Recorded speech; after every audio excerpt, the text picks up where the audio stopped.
പിതാവിൻ്റെയും പുത്രൻ്റെയും പരിശുദ്ധാത്മാവിൻ്റെയും നാമത്തിൽ ആമേൻ. ഗുഡ്നസ് TV ഒരുക്കുന്ന ഡിവൈൻ വോയിസ് ശുശ്രൂഷയിലേക്ക് ലോകമെമ്പാടുമുള്ള എല്ലാ ഗുഡ്നസ് TV പ്രേക്ഷകർക്കും സ്നേഹത്തോടെ സ്വാഗതം. നമുക്ക് പ്രാർത്ഥിച്ച ശുശ്രൂഷയിലേക്ക് പ്രവേശിക്കാം. കണ്ണുകളടയ്ക്കാം, കരങ്ങൾ കൂപ്പാം.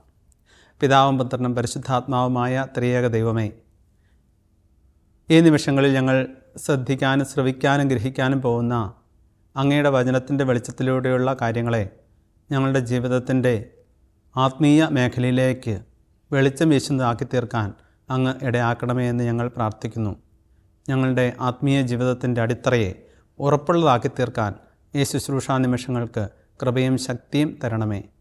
പരിശുദ്ധ അമ്മേ, നിൻ്റെ മാധ്യസ്ഥം ഞങ്ങൾ തേടുന്നു. വിശുദ്ധ ഔസേപിതാവേ, സഹായം ഞങ്ങൾ തേടുന്നു. മാലാഖമാരെ, നിങ്ങളുടെ കാവൽ ഞങ്ങൾ തേടുന്നു. ആമേൻ. ഈശോയിൽ സ്നേഹം നിറഞ്ഞ പ്രിയപ്പെട്ട ഗുഡ്നസ് TV പ്രേക്ഷകരെ, ഒരു ഇരട്ടകളുടെ രണ്ട് കുടുംബങ്ങളെ ഒന്ന് പരിചയപ്പെടുത്താനായിട്ട് ആഗ്രഹിക്കുകയാണ്. രണ്ട് സഹോദരങ്ങൾ ഇരട്ടകളാണ്. അവർ വിവാഹം കഴിച്ചതും ഇരട്ടകളെ. ഇവർക്ക് രണ്ട് കുടുംബങ്ങളിലും ഏകദേശം അടുത്തടുത്ത് രണ്ട് കുഞ്ഞുങ്ങൾ ജനിക്കുകയാണ്. അപ്പോൾ ഒരു കുടുംബത്തിലുള്ള കുഞ്ഞിനെ അവർ ഒത്തിരി ആത്മീയതയിൽ വളർത്താനായിട്ട് ശ്രദ്ധിച്ചതിനെക്കുറിച്ചാണ് പിന്നീട് അവരുമായിട്ട് ബന്ധപ്പെട്ടപ്പോൾ മനസ്സിലാക്കാനായിട്ട് സാധിച്ചത്. ബാല്യം മുതലേ ഏറ്റവും നല്ല ആത്മീയതയിൽ വളരാനായിട്ട് ആ കുഞ്ഞിന് അവരുടെ മാതാപിതാക്കൾ ഒത്തിരി ശ്രദ്ധ നൽകി വളർത്തിക്കൊണ്ടുവന്നു.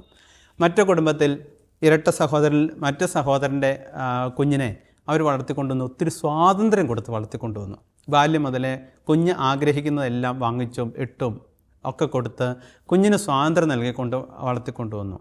അപ്പോൾ ഇതിൻ്റെ മുന്നോട്ട് വളർന്നു വരുമ്പോൾ രണ്ട് കുട്ടികളും വളർന്ന് വലുതായി. അവസാനം ഒരു പ്രായം പക്വതയെത്തുന്ന ഒരു സമയമുണ്ടല്ലോ, തന്നെത്താനെ കാര്യങ്ങൾ ചെയ്യാനായിട്ടും ഉത്തരവാദിത്തങ്ങൾ നിർവഹിക്കാനായിട്ടും ഒക്കെ പ്രായമായ സന്ദർഭത്തിൽ ഈ രണ്ട് കുട്ടികളും രണ്ട് ധ്രുവങ്ങളായിട്ടാണ് വളർന്നു വന്നത്. ഒരാൾ തികഞ്ഞ ആത്മീയനായിട്ട് വളർന്നു വന്നു എന്ന് പറഞ്ഞാൽ ബാക്കി കാര്യങ്ങളൊന്നും ഇല്ല എന്നുള്ളതല്ല, മറിച്ച് മാതാപിതാക്കളെ സ്നേഹിച്ച് അവർ ചെയ്യുന്നതിനോട് കൂടെ ചേർന്ന് നിന്ന് ചെയ്ത് ദൈവവുമായിട്ടുള്ള ബന്ധം സൂക്ഷിച്ച് പ്രാർത്ഥനകളിലൊക്കെ അഭേദ്യമായ പങ്കാളിത്തമുണ്ടായി ദേവാലയവുമായിട്ടുള്ള ബന്ധം സൂക്ഷിച്ച് അങ്ങനെയാണ് ആ കുഞ്ഞ് അവൻ്റെ യൗവനത്തിലും വളർന്നു വന്നത്. മറ്റു കുടുംബത്തിലെ ഈ മകൻ അവൻ സ്വാതന്ത്ര്യം കൊടുത്ത് വളർത്തിയതുകൊണ്ട് അവൻ ഒരു ഇത്തിരി അറിവിൻ്റെയും തന്നെത്താൻ നിൽക്കാനായിട്ട് പ്രായമായ സന്ദർഭത്തിൽ എത്തിക്കഴിഞ്ഞപ്പോഴേക്കും പിന്നെ അവൻ്റെ ഇഷ്ടമുള്ള പോലെ മാത്രമായി കാര്യങ്ങളെല്ലാം. അപ്പോൾ ഉദാഹരണം കൃത്യം പറഞ്ഞു കഴിഞ്ഞാൽ വൈകുന്നേരം ആകുമ്പോൾ സ്കൂൾ ജീവിതത്തിൻ്റെ +2 കഴിഞ്ഞ് ഡിഗ്രിയിലേക്ക് എത്തിക്കഴിയുമ്പോൾ പിന്നെ അവന് ഇഷ്ടമുള്ളപ്പോഴാണ് വീട്ടിലേക്ക് കയറി വരുന്നത്. സ്കൂള് കോളേജ് അത് കഴിഞ്ഞിട്ട് വരേണ്ട സമയത്ത് വരികയില്ല. അവന് ഇഷ്ടമുള്ള സമയത്ത് വീട്ടിൽ കയറി വരും. അവന് ഇഷ്ടമുണ്ടെങ്കിൽ ഭക്ഷണം വീട്ടിൽ നിന്ന് കഴിക്കും, അല്ലെങ്കിൽ അവൻ പുറത്തുനിന്ന് കഴിക്കും. കാരണം സ്വാതന്ത്ര്യം കൊടുത്തിരുന്നതുകൊണ്ട് അവൻ ചോദിച്ചിരുന്ന പൈസയെല്ലാം മാതാപിതാക്കൾ അവന് നൽകുമായിരുന്നു. അതുകൊണ്ട് ആ സ്വാതന്ത്ര്യം അവൻ ശരിക്കും ഉപയോഗിച്ചു എന്ന് മാത്രമല്ല, അത് ദുരുപയോഗിക്കുകയും ചെയ്തു. അങ്ങനെ അവൻ്റെ ഇഷ്ടം മനസ്സിലായി. പിന്നെ കുറേ നാളുകൾ കഴിഞ്ഞപ്പോഴേക്കും പിന്നെ മാതാപിതാക്കൾ വോയിസില്ല. അവർ പറഞ്ഞ അവരുടെ സ്വരത്തിന് വിലയില്ല. ഇവൻ പറയുന്നതിന് മാതാപിതാക്കൾ വില കൽപ്പിച്ചു കൊടുത്തതുകൊണ്ട് മാതാപിതാക്കൾ പറയുന്നത് ഇവൻ വില കൊടുത്തിരുന്നില്ല. പിന്നെ അതുകൊണ്ട് കുറച്ചുകൂടെ കഴിഞ്ഞപ്പോഴേക്കും അവൻ താന്തോന്നിയായിട്ട് വളർന്നു വരികയാണ്. പിന്നെ ചില ദുശീലങ്ങളിലെല്ലാം അടിപ്പെട്ട് ലഹരി, ഇങ്ങനെ മദ്യപാനം, ഇതിലെല്ലാം അടിപ്പെട്ട് മോശമായി വഷളായി പോവുകയാണ്. ഭവനമാണെങ്കിൽ നേരെ തിരിച്ച് യൗവനത്തിലേക്ക് എത്തുമ്പോൾ യുവ കാലഘട്ടത്തിലേക്ക് എത്തിക്കഴിയുമ്പോൾ അവൻ കൂടുതൽ ദൈവവുമായിട്ടുള്ള ബന്ധം സൂക്ഷിക്കാനായിട്ട് ശ്രദ്ധിക്കുകയാണ്. കൂട്ടുകെട്ടുകളെല്ലാം അവനും ഉണ്ടായിരുന്നു. പക്ഷേ അതെല്ലാം തിന്മയിലേക്ക് നയിക്കുന്ന ഒരു കൂട്ടുകെട്ടിലേക്കും ഒരു ദുശീലങ്ങളിലേക്കും പോകാനായിട്ട് അവൻ്റെ വിശ്വാസവും അവൻ്റെ ആത്മീയതയും അവനെ ഇടകൊടുത്തില്ല. മാത്രമല്ല മാതാപിതാക്കളുമായിട്ടുള്ള അഭേദ്യമായ ബന്ധവും അടുപ്പവും അതൊരിക്കലും ആ സ്നേഹചൈതന്യം നഷ്ടപ്പെടാനായിട്ടിടയായില്ല. പ്രിയമുള്ളവർ, അച്ഛൻ പങ്കുവെച്ച് വന്നതാണ്, അടിസ്ഥാനം ഉറപ്പുള്ളതാണെങ്കിൽ ഒരു തരത്തിലുള്ള കാര്യത്തിനും ജീവിതത്തെ, വ്യക്തിയെ, ബന്ധങ്ങളെ തച്ചുടച്ച് കളയാനായിട്ട് സാധിക്കില്ല എന്ന് പങ്കുവയ്ക്കാൻ വേണ്ടിയിട്ടാണ്. നമ്മൾ വിശുദ്ധ ഗ്രന്ഥത്തിലൂടെ കടന്നു പോകുമ്പോൾ കാണും, ലൂക്കായുടെ സുവിശേഷം 6-ാമത്തെ അധ്യായത്തിൽ 46 മുതലുള്ള തിരുവചനങ്ങൾ വായിക്കുമ്പോഴും ധ്യാനിക്കുമ്പോഴും നമ്മൾ മനസ്സിലാക്കുന്ന ഒരു വലിയ കാര്യമുണ്ടല്ലോ. ഈശോ പറഞ്ഞു, ഒരു മനുഷ്യൻ്റെ കാര്യം, ആത്മീയമായിട്ട് ജീവിക്കുന്ന ഒരു മനുഷ്യൻ്റെ കാര്യത്തെക്കുറിച്ച് പറയുന്നുണ്ട്. ആഴത്തിൽ കുഴിച്ച് പാറമേൽ അടിസ്ഥാനമിട്ട് കെട്ടിപ്പടുത്തുയർത്തിയ ഭവനത്തെക്കുറിച്ചാണ് ഉദാഹരണത്തിന്, ഭൗതികമായിട്ടുള്ളൊരു ഭവനത്തിൻ്റെ ഉറപ്പിനെക്കുറിച്ചാണ് ഈശോ ഉദാഹരണത്തിലൂടെ പങ്കുവയ്ക്കുന്നത്, ഉപമയിലൂടെ പങ്കുവയ്ക്കുന്നത്. പക്ഷേ അതിൻ്റെ പിന്നിൽ നിൽക്കുന്ന കാര്യം ഇതാണ്, സത്യം ഇതാണ്.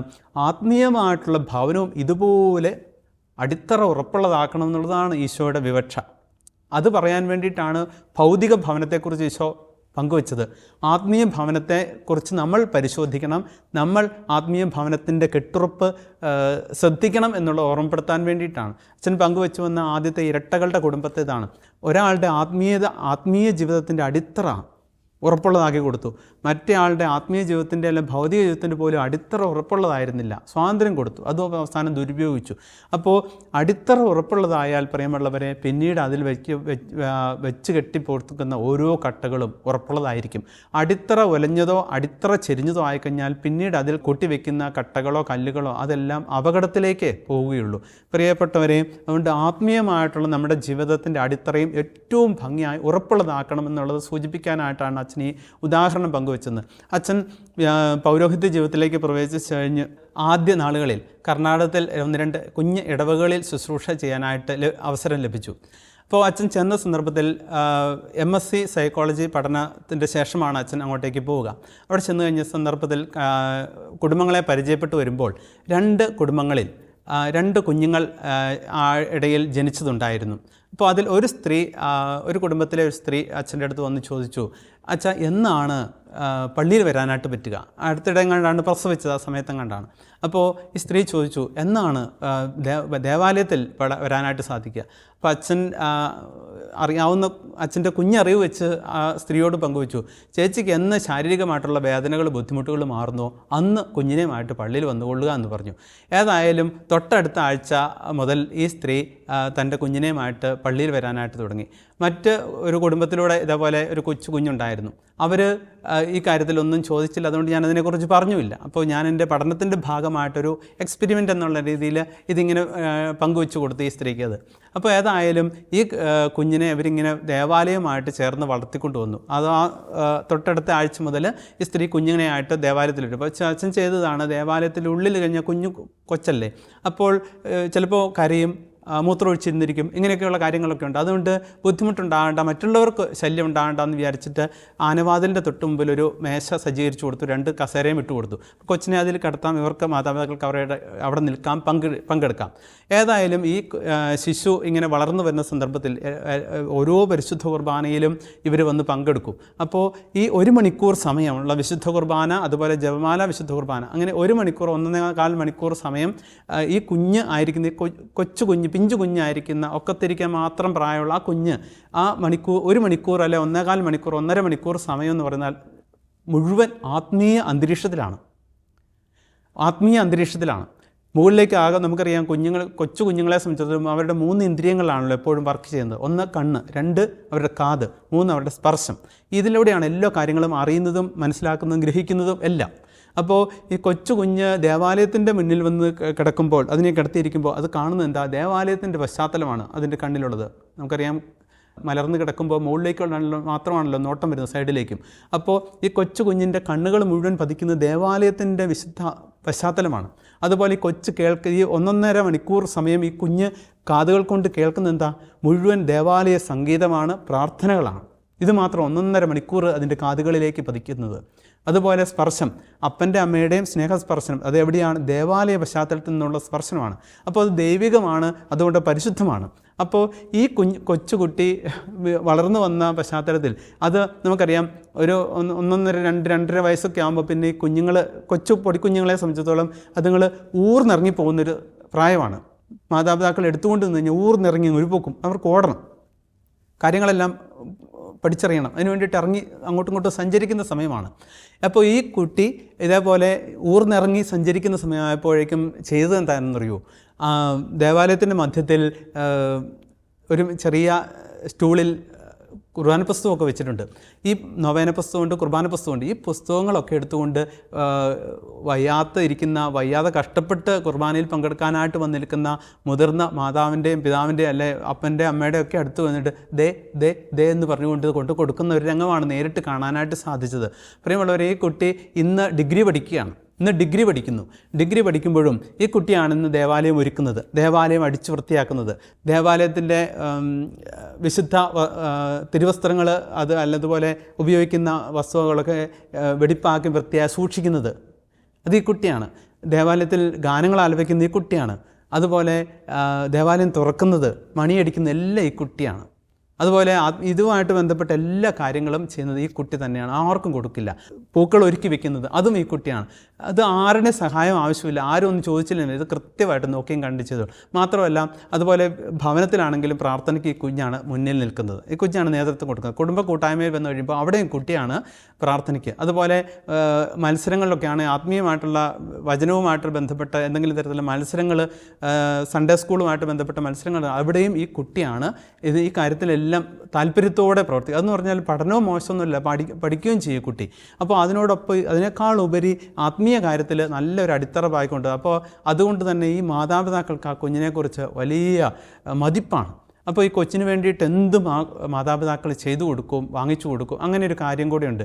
കാരണം ആത്മീയമായിട്ടുള്ള അടിത്തറ ആ ബാല്യം മുതലേ ഒന്ന് ശരിപ്പെട്ട് കിട്ടിക്കഴിഞ്ഞപ്പോൾ അവർ അതീവ സന്തുഷ്ടരും തൃപ്തരും. അതുകൊണ്ട് തന്നെ അവരെന്നും നന്ദിയോടെ കുഞ്ഞിനെക്കുറിച്ച് എന്തെങ്കിലും ചോദിച്ചു കഴിഞ്ഞാൽ അവർ ഒത്തിരി നന്ദി നിറഞ്ഞ ഹൃദയത്തോടെയാണ് സംസാരിക്കുക കുട്ടിയെക്കുറിച്ച്. അതുപോലെ ഈ മാതാപിതാക്കളുടെ വിശ്വാസവും വർദ്ധിച്ചു, ദേവാലയത്തിലുള്ള പങ്കാളിത്തം അവരുടേതും കൂടി എന്നുള്ളത് വേറെ വശം.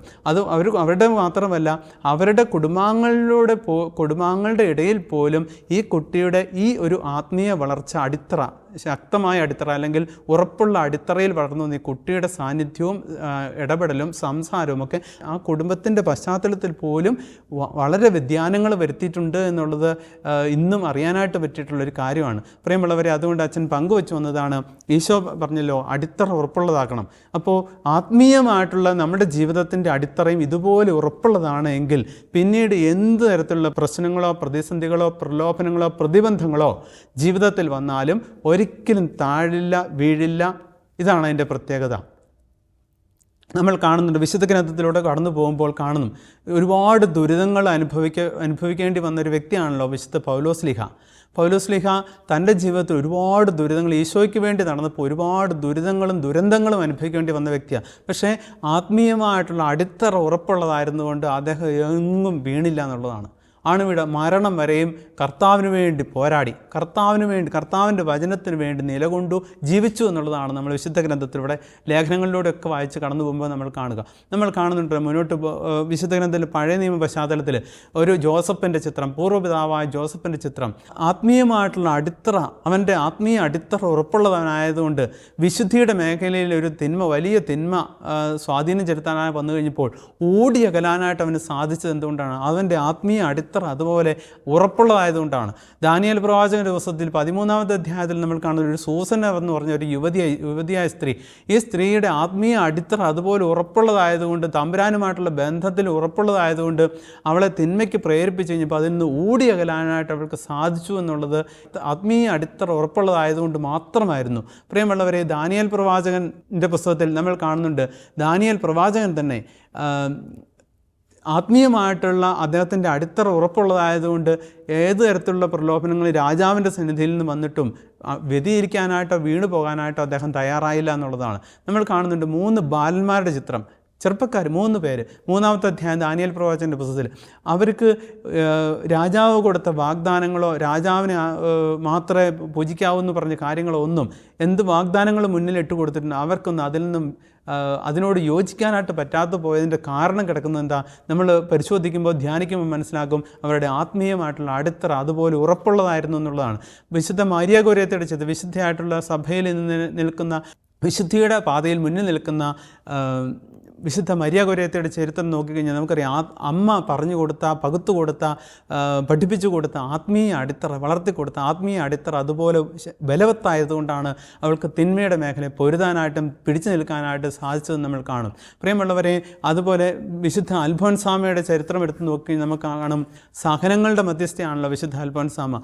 അവൾക്ക് സന്യാസ ജീവിതത്തിലേക്ക് പ്രവേശിച്ച അന്ന് മുതൽ, ഒരുപക്ഷെ അതിന് മുമ്പ് മുതലേ വിവിധ തരത്തിലുള്ള ക്ലേശങ്ങൾ, ദുരിതങ്ങൾ, ദുഃഖങ്ങൾ, സഹനങ്ങൾ, ഇങ്ങനെയുള്ള എല്ലാ തരത്തിലുള്ള ഇളക്കം തട്ടുന്ന ആത്മീയ ജീവിതത്തെ, പ്രാർത്ഥന ജീവിതത്തെ ശല്യം ചെയ്യുന്ന, അതിനെ ഇളക്കി മറിക്കുന്ന തരത്തിലുള്ള രോഗങ്ങൾ, സഹനങ്ങൾ, ബുദ്ധിമുട്ടുകൾ വന്നപ്പോൾ എന്തുകൊണ്ടാണ് അവൾ ഉലയാതെ നിന്നത്, അവൾ പിടിച്ചു നിന്നത്, അലയാതെ നിന്നത്? അതിൻ്റെ കാരണം ഇതാണ്, അവളുടെ ആത്മീയ അടിത്തറ അതുപോലെ ബലവത്തായിരുന്നു എന്നുള്ളതാണ്. പ്രിയമുള്ളവരെ, അച്ഛൻ ബസ് യാത്രാമധ്യേ പരിചയപ്പെട്ടൊരു കുടുംബമുണ്ട്.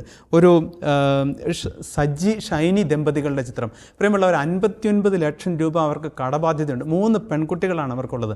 അപ്പോൾ പരിചയപ്പെടാനിടയായതിൻ്റെ കാരണം ഇതാണ്, ഒരു സീറ്റിൽ ഞങ്ങൾ യാത്ര ചെയ്യുകയാണ് ബസ്സിൽ. അപ്പോൾ ഈ മനുഷ്യൻ്റെ എന്തോ പരിചയപ്പെട്ട്, ഞങ്ങൾ അങ്ങോട്ടും ഇങ്ങോട്ടും ഒന്ന് പരിചയപ്പെട്ട്, യാത്രികനാണല്ലോ, അങ്ങനെ പരിചയപ്പെട്ട് ഈ മനുഷ്യൻ നല്ല സന്തോഷത്തോടു കൂടിയാണ് പല കാര്യങ്ങളും ചോദിക്കുമ്പോൾ അതിന് മറുപടി പറഞ്ഞു ചെയ്യുന്നത് സംസാരത്തിൽ. അപ്പോൾ എന്തുകൊണ്ടാണ് ഇത്രയും സന്തോഷമെന്ന് അച്ഛൻ ഇങ്ങനെ ചോദിക്കാനായിട്ടിടയായി. അപ്പോൾ അദ്ദേഹത്തിൻ്റെ ജീവിതത്തിലെ കുറച്ച് കാര്യങ്ങളിങ്ങനെ പങ്കുവയ്ക്കുമായിരുന്നു. അച്ഛാ, എൻ്റെ ജീവിതത്തിൽ 59 ലക്ഷം രൂപ കടക്കാരനാണ് ഞാൻ, വീട് ജപ്തിയിലാണ്. അപ്പോൾ ഞാൻ ചോദിച്ചു, എന്തേ? പക്ഷേ ഇത്ര നേരം നമ്മൾ സംസാരിച്ച് കഴിഞ്ഞപ്പോൾ മുഴുവൻ നല്ല സന്തോഷത്തോടു കൂടി, എത്രയും ജപ്തി നിൽക്കുന്നു, വീട് ജപ്തിയിലാണ്, കടബാധ്യത ഇത്രയും, എന്നിട്ട് വീട്ടിലാണ് 3 പെൺകുട്ടികളും കുഞ്ഞുങ്ങൾ. അപ്പോൾ ഇവരെ വളർത്തിക്കൊണ്ടുവരുന്നത് ഇതിൻ്റെ ഒരുപാട് ജോലിയാണെങ്കിൽ ഇല്ല.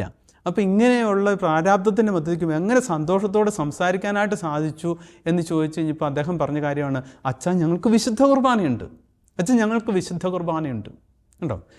അച്ഛൻ ഓർക്കുകയായിരുന്നു, ഇവരുടെ ആത്മീയ അടിത്തറ അത്രമാത്രം വിശുദ്ധ കുർബാനയിൽ പാകിയ ഒരു അടിത്തറയാണ് ഇവരുടെ ആത്മീയത. അതുകൊണ്ട് ആത്മീയ അടിത്തറ അത്രയും ബലവത്തായതുകൊണ്ട് ഇത്രയും ബാധ്യത 59 ഒരു 7 വർഷം കഴിഞ്ഞു ഇപ്പോൾ പരിചയപ്പെട്ടിട്ട്.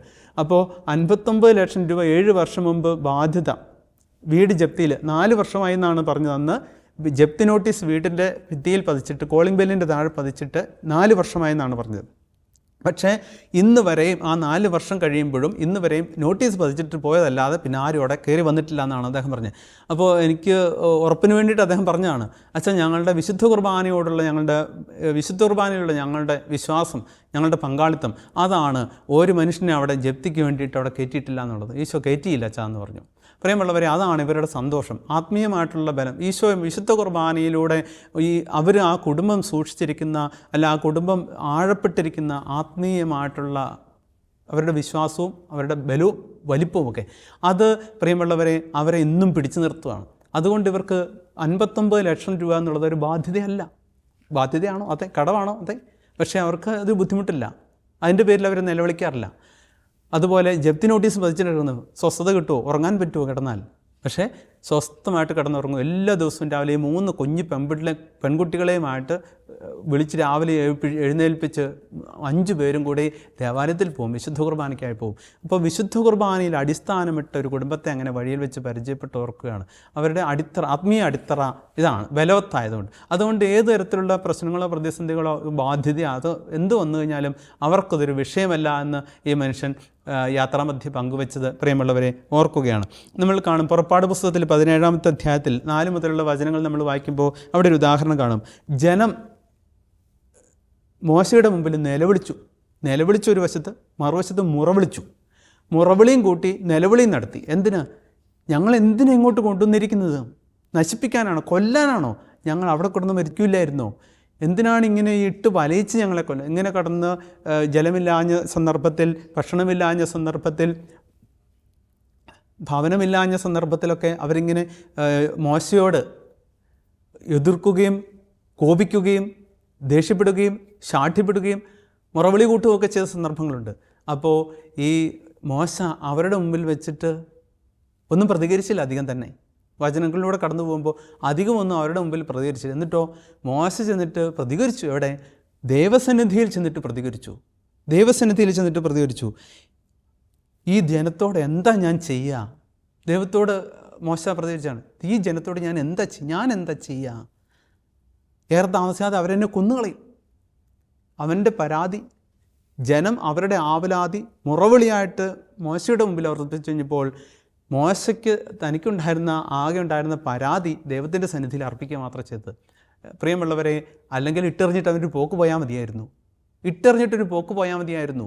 എന്തിനാ വീണ്ടും ദൈവസന്നിധിയിലേക്ക് അവൻ ഓടിയെത്തേണ്ടതെന്നത്? പ്രിയമുള്ളവരെ, ദൈവവുമായിട്ടുള്ള ബന്ധം, അവൻ്റെ ആത്മീയ അടിത്തറ അത്രമാത്രം ബലവത്തായിരുന്നതുകൊണ്ടാണ് ദൈവത്തെ വിളിച്ച് നിന്നത്. ദൈവം വിളിച്ചവരൊക്കെ പ്രിയമുള്ളവരെ അതുകൊണ്ട് ദൈവത്തെ വിളിച്ച് നിൽക്കേണ്ടവരാണ്. പ്രിയപ്പെട്ടവരെ, നമ്മളെ ഓരോരുത്തരെയും ദൈവം വിളിച്ചവരാണ്. ദൈവം വിളിച്ചതാണ്. കുടുംബജീവിതത്തിൽ ആയിരിക്കുന്ന നമ്മളെ ഓരോരുത്തരെയും ദൈവം കുടുംബജീവിതത്തിലേക്ക് വിളിച്ചതാണ്. സന്യാസ ജീവിതത്തിലായിരിക്കുന്ന നമ്മൾ ആരെങ്കിലുമൊക്കെ സന്യസ്തരുണ്ടെങ്കിൽ നമ്മളെ ദൈവം വിളിച്ചതാണ്. ഏകസ്ഥരായിട്ടുള്ള ഏകസ്ഥ ജീവിതത്തിലേക്ക് ദൈവം വിളിച്ചതാണ്. സമർപ്പിത ജീവിതത്തിലേക്ക് ദൈവം വിളിച്ചവരൊക്കെ ദൈവത്തെ നിരന്തരം വിളിക്കാൻ കടപ്പെട്ടവരാണ്. മറന്നു പോകരുതാത്തൊരു കാര്യമാണ്. ദൈവം വിളിച്ചവരൊക്കെ ദൈവത്തെ നിരന്തരം വിളിച്ചുകൊണ്ടിരിക്കേണ്ടവരാണ്. ദൈവം വിളിച്ചവരൊക്കെ ദൈവത്തെ നിരന്തരം വിളിച്ചുകൊണ്ടിരുന്നില്ലെങ്കിൽ വേറെ ആരെങ്കിലും വിളിയുടെ പിന്നാലെ പോകും. അത് അപകടത്തിലും അബദ്ധത്തിലും പെടും. പിന്നെ അതിൻ്റെ പരിണിതഫലം എന്ന് പറഞ്ഞാൽ അസ്വസ്ഥതയാണ്, ആകുലതയാണ്, ഉത്കണ്ഠയാണ്.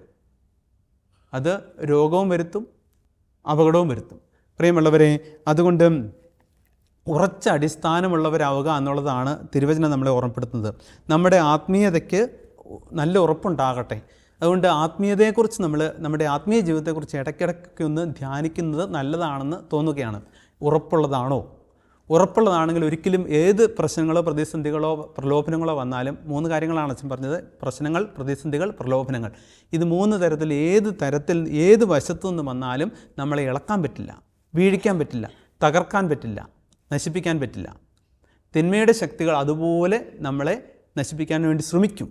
പ്രലോഭനങ്ങളായിട്ടാണ് സാത്താൻ വരുന്ന, എപ്പോഴും പ്രലോഭനങ്ങളായിട്ടാണ്.